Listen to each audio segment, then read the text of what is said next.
Hello guys! Welcome back to my channel. So for today's vlog po ay magluluto tayo ng porkless pinakbet.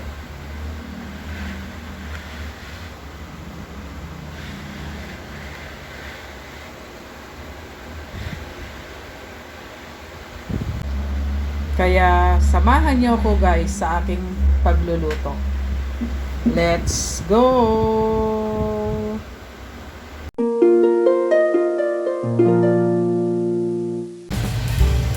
Ayan guys, start na tayo sa ating pagluluto. Maglalagay tayo ng mantika.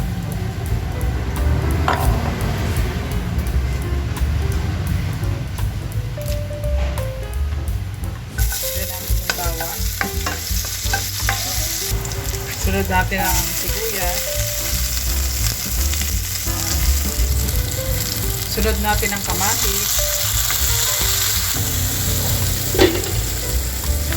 Sunod natin ang alamang.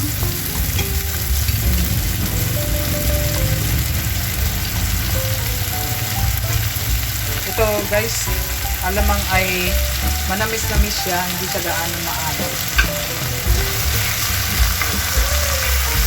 At saka naliluto na itong ating alamang, kaya madali na lang nating lutuin yung ating paggigisa. Isunod na rin natin yung ating kalabasa. Sunod na rin natin ang talong.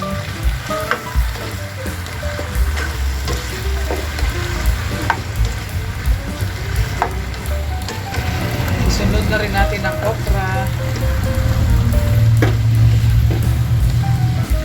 Ayan, halo-halo guys. Ay, lagyan na natin yung ating tatlong ingredients, kalabasa, talong, okra. Dagdagan natin ng konting tubig. Ayan.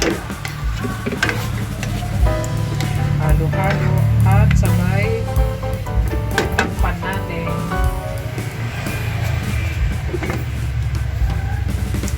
Update guys sa ating niluluto. Kuluan na ang ating porkless pinakbet. Ilagay na rin natin yung ating konting magic sarap.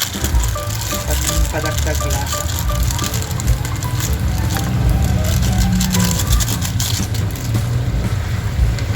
Sabay halo-halo.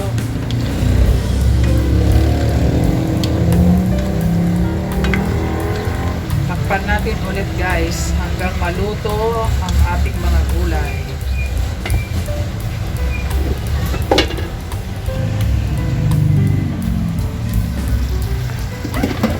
Wow! Luto na ang ating porkless pinakbet.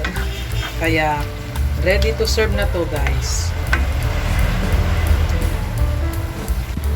Ito na guys yung ating finished product ng ating porkless pinakbet.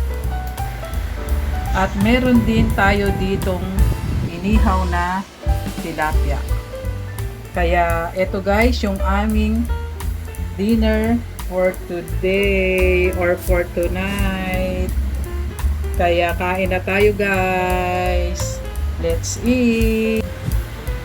And thank you for watching. And don't forget to subscribe and hit the notification bell para ma-notify kayo sa susunod nating video. Kaya thank you for watching. Bye!